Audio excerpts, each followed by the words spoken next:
Le temps additionnel d'Esprit Sport avec les championnes de France de National 1 féminine de basket qui donc monte en Ligue 2.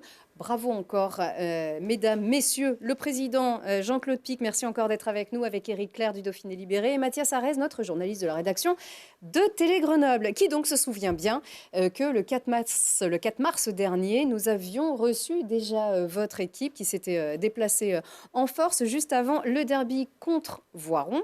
Voiron qui était là aussi. C'est ça, on a voulu regarder dans le rétro, puisque évidemment on avait évoqué avec vous déjà la possibilité d'une montée. Alors on va regarder tout de suite un extrait, on réagira tout de suite après. Ça fait un petit moment que vous êtes vraiment à un choui. Voilà, ça fait la 3e saison que je suis avec les filles là. Et les 2 premières, on a déjà fait les playoffs. Et on a échoué de très peu à chaque fois. Et le club a déjà aussi participé à d'autres phases finales les années précédentes. Et là, je ne pourrais pas vous donner les résultats, je ne sais pas. Est-ce que dans la perspective de nouveaux playoffs, est-ce que justement cette expérience, ces déceptions-là, vous allez pouvoir vous en servir aussi pour aborder les matchs plus sereinement peut-être ? J'espère que oui. Je dis j'espère parce que pour se reprogrammer en mode playoff, il faut aller en playoff, déjà. Donc il faut commencer par aller en playoff et puis une fois qu'on y sera, on se reprogrammera de la bonne façon pour les aborder certainement de façon différente, parce que vu que ça fait 2 ans qu'on échoue de très peu, il faut vraiment l'aborder différemment. Est-ce que vous avez peut-être un peu ce petit plus par rapport à Voiron, d'avoir échappé, non, en tout cas d'avoir raté de très peu la montée la saison passée ? Je ne sais pas si on peut parler d'un petit plus, mais c'est une expérience en fait qu'on a par rapport à elle. Et comme l'a dit Mike, j'espère qu'on a appris de ça en tout cas. Ah, Donc, alors... vous aviez vu juste, du coup, vous les avez abordés différemment, ça c'est ce qui a payé ? Oui, on les a abordés très différemment, je pense. Et ils sont là tous les deux pour en témoigner, Tonio et Clément. Après le match à Strasbourg, quand on perd de 5, je leur ai dit, c'est bon, cette année c'est bon, on va monter. Pas de souci, on va monter, ça y est, c'est la bonne année. Pourquoi ? Parce qu'à Strasbourg, dans le 4e quart-temps, on est à moins 13.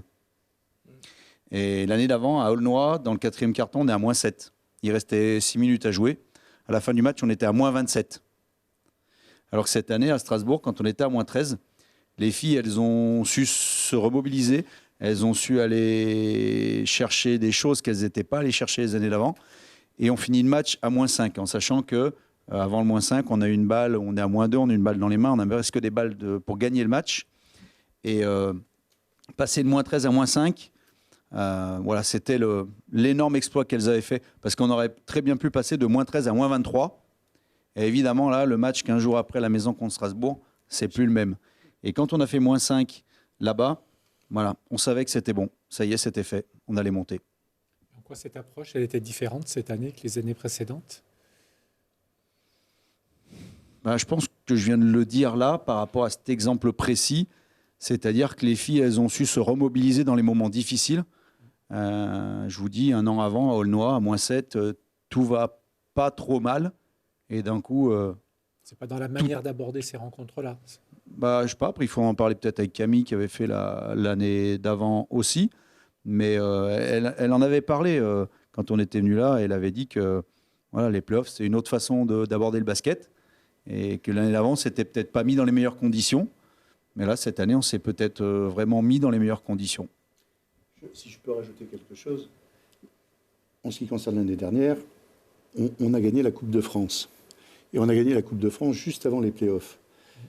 Je suis persuadé que cette énergie qui a été... Gaspillée. Pas gaspillée, mais qui a été au moment de la Coupe de France dépensée, on l'a payée tout de suite après, puisque le samedi d'après, on partait jouer les playoffs à l'extérieur. Et je pense qu'on l'a payé, on a commencé à payer notre Coupe de France parce que les filles, dans la tête, on avait gagné quelque chose, c'était extraordinaire, parce que gagner la Coupe de France, il ne faut pas l'oublier, on n'a peut-être pas suffisamment parlé sur Grenoble. Et pour elles, c'était déjà un objectif de réaliser.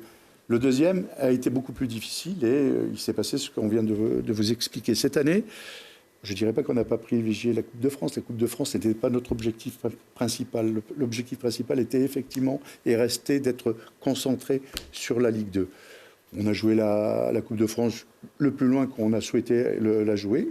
Et on a estimé qu'à un moment donné, il fallait rester concentré sur le championnat. Quand on sait les moyens qui sont nécessaires pour évoluer maintenant en Ligue 2, est-ce que peut-être une question à Michael, qui se dit, voilà, j'aurais besoin peut-être de moyens supplémentaires l'année prochaine. Est-ce qu'il ne regrette pas que le président soit investi au FCG en se disant, mince, cet argent, on nous aurait bien été nécessaire pour l'année prochaine? Non, je vais répondre pour lui. Ne soyez pas inquiets. J'ai la chance d'avoir un coach avec lequel on travaille financièrement ensemble, c'est-à-dire que voilà, je lui fixe un budget, je lui dis voilà, maintenant il faut que tu trouves dans ce budget ton groupe. Hein, donc on a fixé dès le départ, il en était conscient, il est comme moi, on va pas faire une théorie sur l'argent aujourd'hui, mais je pense que c'est pas le premier moteur, l'argent. C'est ce qui fait gagner tous ces gens, toutes ces jeunes filles, c'est l'envie de jouer, l'envie de participer, l'engagement qu'elles ont. L'argent ne vient aujourd'hui qu'après. Maintenant, on devient professionnel, on n'aura pas le même discours l'année prochaine. Quand on vit une montée comme ça, on parle beaucoup d'aventures humaines. Alors, les joueuses avec leur entraîneur, bien évidemment, mais avec le président, justement, quel est le lien que vous entretenez avec votre entraîneur? Je ne répondrai pas parce que ma femme va regarder la télé ce soir. Camille, peut-être un petit mot aussi sur ce club. Forcément, on vous a vu très très heureuse sur ces images de la montée. Est-ce que c'est aussi ça finalement qui vous a fait tenir jusqu'au bout? C'est bien sûr ces consignes, c'est cet état d'esprit dont on parle, mais est-ce que c'est aussi le fait d'avoir traversé ces moments, la saison précédente en ce qui vous concerne, mais aussi cette amitié, Oui, tout à fait. Je dirais avoir traversé des moments difficiles, bien sûr que ça nous a assez soudés. Même pendant cette saison-là, on a vécu des moments difficiles pendant la première phase. Donc je pense que ça nous a servi pour ces playoffs. En ce qui concerne l'aventure humaine, bien sûr que c'est une aventure d'équipe qu'on partage avec le staff, avec notre président, mais surtout, je dirais, avec tous les bénévoles. Parce qu'on a des bénévoles qui sont venus nous encourager à Strasbourg, à If. Ils ont traversé la France pour nous voir jouer. Donc je dirais qu'au-delà de l'aventure humaine, c'est une aventure du club. Cette montée, elle est partagée avec tout le club. Question pour Michael aussi au niveau peut-être du recrutement. Un entraîneur, il a forcément ses idées, il a souvent son style de jeu qui lui est propre. Est-ce qu'il recrute des joueuses qui s'adaptent à son style de jeu, ou c'est lui qui va s'adapter aux joueuses qui rejoignent le club? Alors cette année, c'est un petit peu différent par rapport aux autres années, dans le sens où pour recruter à partir du 25 mai, soir où on monte, c'est vraiment compliqué, en sachant qu'on avait essayé de recruter tout au long des playoffs, mais le discours des joueuses était toujours le même, c'est-à-dire si vous n'êtes pas en Ligue 2, on n'est pas sûr, et plus les semaines passaient, plus elles signaient dans les clubs en Ligue 2 qui étaient déjà présents dans la division. Et donc tout naturellement, au bout d'un moment, on s'est dit que la chose la plus simple et la meilleure pour le groupe serait de garder maximum de joueuses, de compléter ce qu'on savait qui allait nous manquer. Héloïse qui partait, Léna qui partait, donc recruter 2 joueuses à leur place. Et pour finir de répondre à la deuxième question, 2 joueuses qui, je pense, s'imprégneront pleinement de l'identité de l'équipe. Je pense que les 2 joueuses qu'on a intégrées vont vraiment répondre complètement à nos attentes humaines en 1 et collectives en 2. C'est un pari risqué de ne pas trop toucher à l'effectif? Oui et non. Alors, la moitié des coachs de Ligue 2 te disent que oui et l'autre moitié te dit que non. En sachant que beaucoup te disent, de toute façon, à partir du moment où tu veux démarrer à recruter le 25 mai en Ligue 2, il n'y a plus de joueuses, comment le dire, sur le marché, politiquement correct, plus de joueuses de bon niveau. Disponibles. Voilà. Donc, je ne pense pas que ce soit un pari risqué. Aujourd'hui, on connaît nos joueuses, on sait ce qu'on peut leur faire faire, ce qu'on ne peut pas leur faire faire.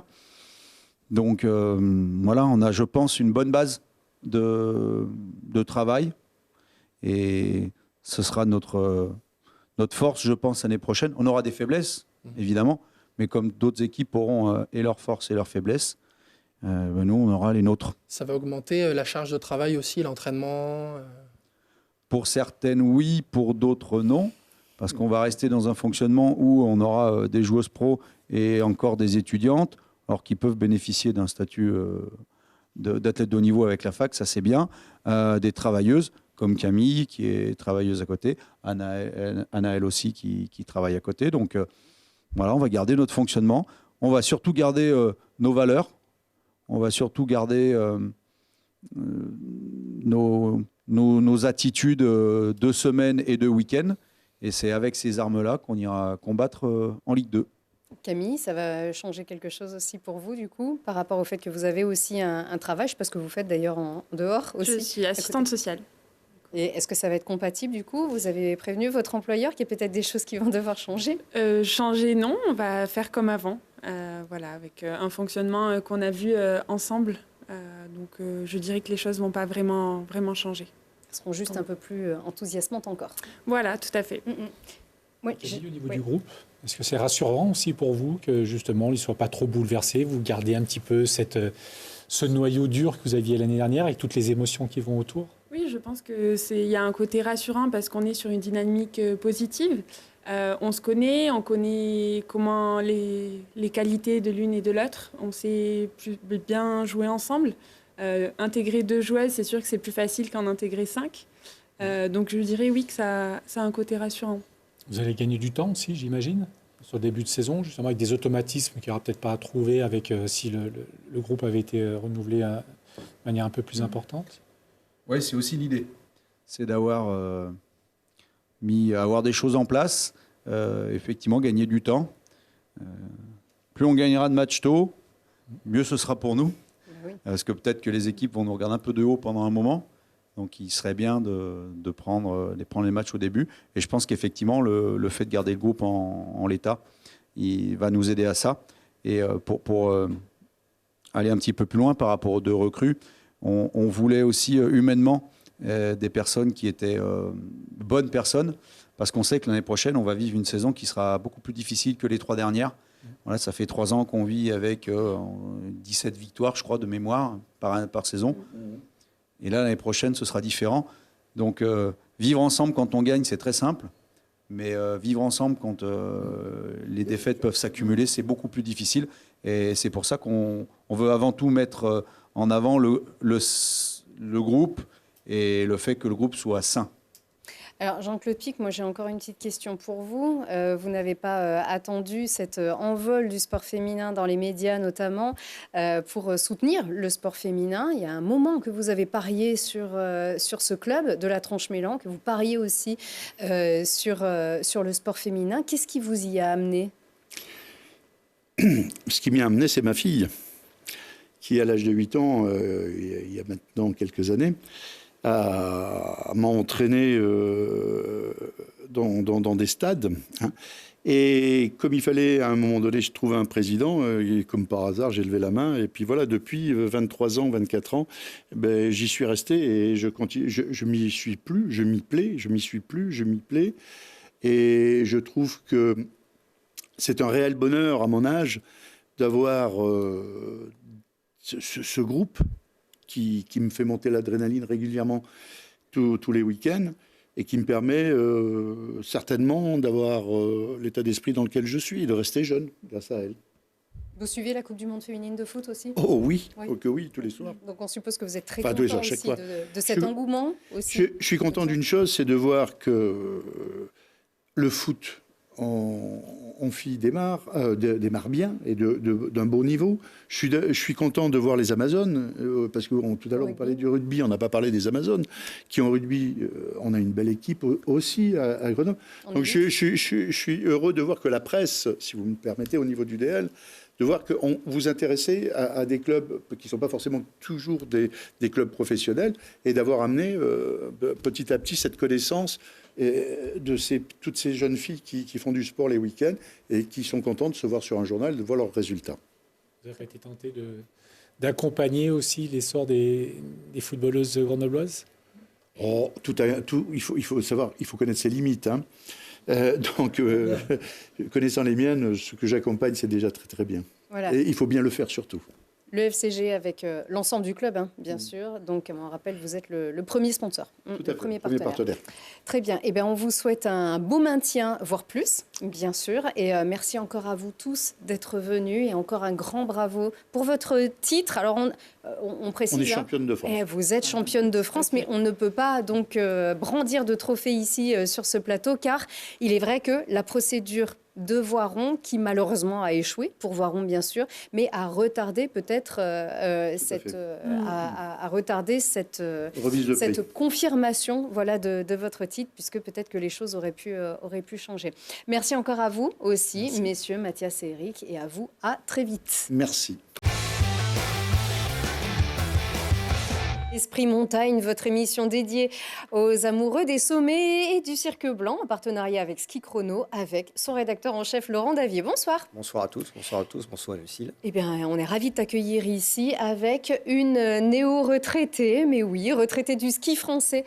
Après de beaux succès, une belle carrière et quelques galères liées à des blessures, médaillée d'argent et de bronze en Coupe du Monde, Taïna Barrios vient de mettre un terme donc à sa carrière. Bonsoir. Bonsoir. Taïna, rien que pour pouvoir prononcer ton prénom, on aimait compter tes performances. Désormais, tu te tournes vers de nouveaux projets. Alors, mais tout de suite, alors ce joli prénom te vient en fait de ton joli lieu de naissance, hein, c'est ça? C'est ça, oui, je suis née à Tahiti, donc ça tenait à cœur à mes parents de me donner un prénom de là-bas. Donc voilà, c'est le nom d'une fleur. Une fleur qui s'appelle Taïna. Hein, oui, c'est ça. D'accord. Et c'est à Papeete, hein, c'est ça? C'est ça. À quel moment tu as pris ta décision de te dire, là j'arrête, je peux plus. Je passe à autre chose et je veux découvrir, avoir une nouvelle vie? Je me suis laissé beaucoup de temps. J'ai pris ma décision très tard, là, au début du mois de mai, quelque chose comme ça. J'ai vraiment pesé le pour, le contre. Je voulais prendre la bonne décision. Je voulais être sûre que j'allais que j'allais être en paix avec cette décision. Mais c'est vrai que c'est le côté physique qui a penché. Ma motivation, elle était toujours intacte, mais c'est vrai que quand on s'est beaucoup blessé, on mesure ce qui nous attend, le chemin à parcourir. Et là, j'ai pensé à mon intégrité physique. Voilà, je me suis dit, j'ai 30 ans, la vie, elle va encore être longue et j'ai envie de pouvoir profiter de plein de choses. J'aime le sport, j'aimerais toujours le sport, j'ai envie d'en faire pour mon plaisir plus tard, avec mes enfants, tout ça. Donc voilà, j'ai pensé à ça et je me suis dit, bon, c'est pas anodin à chaque fois d'aller se faire opérer, de se rééduquer.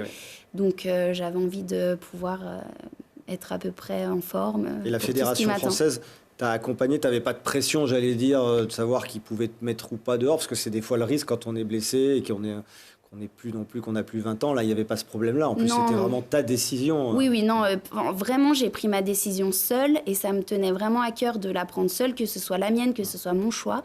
Je voulais pas du tout me faire influencer. Et non, à la Fédé, ils ont été super. Ils attendaient mon choix, ils m'ont pas mis de pression. J'avais pas de date butoir ou quoi que ce soit. Voilà, j'ai pu échanger avec les gens qu'il fallait. Non, je me suis sentie très bien accompagnée et très bien soutenue. C'est pas le moment où ça a craqué, où tu t'es dit, cette fois c'est mort? C'est parce que c'était quand même une belle déchirure aussi, cette fois-ci. J'ai eu plusieurs phases. Tout de suite, quand je me fais mal, je me dis, c'est la fin. C'est ce que tu dis à ton papa? Ouais. Je me suis tout de suite dit, c'est fini.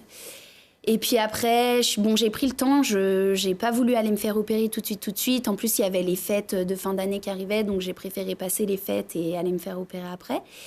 Et après, j'ai eu le temps d'y repenser et je me suis dit, attends, il faut peut-être pas se prononcer trop vite, il faut voir peut-être comment le corps se remet, la tête aussi, parce que c'est un vrai coup dur psychologique, voilà, en tout début d'hiver, comme ça. Et après, ça a fait son petit bonhomme de chemin. Mais pendant un moment, je me suis sentie prête à repartir. À un moment donné, je me suis dit, je peux le faire, j'ai les ressources pour le faire.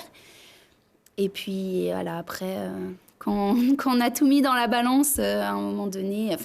j'aurais pu, mais il y a la raison qui est venue... Une petite voix qui te dit...